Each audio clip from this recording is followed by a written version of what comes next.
যারা লেগে কান্দ কাটো হাত চোখে নাই পানি, খাও কান্দে কোনো লাভ নাই। হ্যালো এভরিওয়ান, আসসালামু আলাইকুম। কেমন আছেন আপনারা সবাই? আশা করি সবাই ভালোই আছেন। আপনাগুলো ভালোবাসা আলহামদুলিল্লাহ আমিও ভালো আছি। এখন আবার অনেক কি কইবেন, কি লেগে কান এই কথাটা কি লেগে কই, আপনারা যারা বিবাহিত আপুরা আছেন তারা অবশ্যই বোঝেন, আপনারা আর না বোঝার মতো নাই। এই যে দেখেন এত কষ্ট করে রান্ধতে আছি, সেই আবারও স্বামীর মন পাওয়া যায় না। তরকারি একদিন ভালো না হইলে কত কথা শোনা লাগে। প্রত্যেকদিন যে ভালো হয় হ্যাঁ আমরা হ্যাঁ না, একদিন খারাপ হয়ে গেলেই কয় কবি বা পারছো সুন্দর করে রান্ধতে বুঝলা, কবি বা পারছো আমার মন মতো খাওয়াইতে বুঝলা। প্রতিদিন তো আর আমরা সমান হয় না, এক একদিন এক এক রকম রয়েই যেতে পারে। হয়তো একদিন খারাপ হয়, 5 দিন ভালো হয়, কিন্তু একদিন যদি খারাপ হয় ওই 5 দিনের নামটা আর থাকে না। এরকম আর কের কার হয় আমার মতো? অবশ্যই একটু জানাইয়েন। আমার স্বামী কিন্তু এরকম পরা পরা কর করে বাজ্যা দিলে মিষ্টি কুমার ভালোই খায়, এইটা আর আবার পছন্দ। হ্যাঁ আর পছন্দ থাকা সত্ত্বেও যদি ঘরের অন্য কেউ কয় এরা পুড়িয়ে গেছে খামু কি এমনি, হেইগুলো হে কি সুন্দর একালে ওই হ্যাঁ লাগে তালে তালে তাল মিলাইয়া যায়। হেকালো যে হারে পোড়া তরকারিটা পছন্দ, হ্যাঁ লেগে আমি পুরে এরম করে বাজ্যার আনলাম, ওটা হ্যাঁ জীবনও স্বীকার করবে না। পুড়িয়ে গেছে কেমনে, ও আমি খাই না, খায় কেমনে।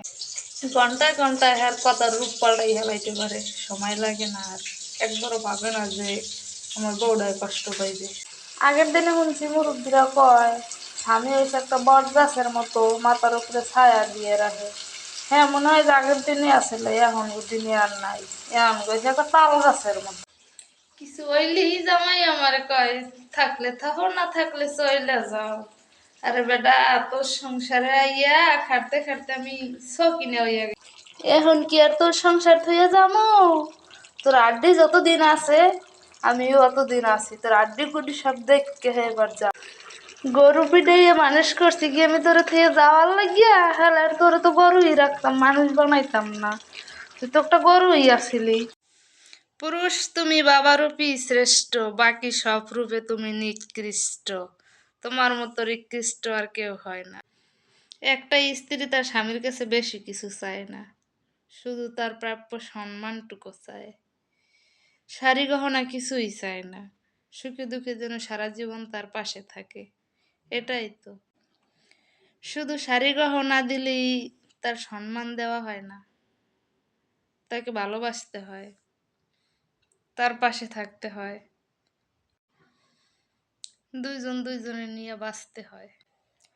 একটা স্বামীরও যেমন একটা বউয়ের উপর অধিকার আছে, একটা বউয়েরও স্বামীর উপর অধিকার আছে। শুধু ভাত কাপড়ের অধিকার পূর্ণ হয়ে যায় না।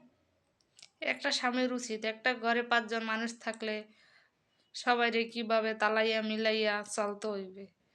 কিন্তু তোমরা স্বামীরা তো হ্যাঁ করো না। তোমরা করো মানে সব একদলে জায়গা, বউরে একলা একদলে দিয়ে দাও। এর কয় স্বামী, তোমার মতো স্বামী।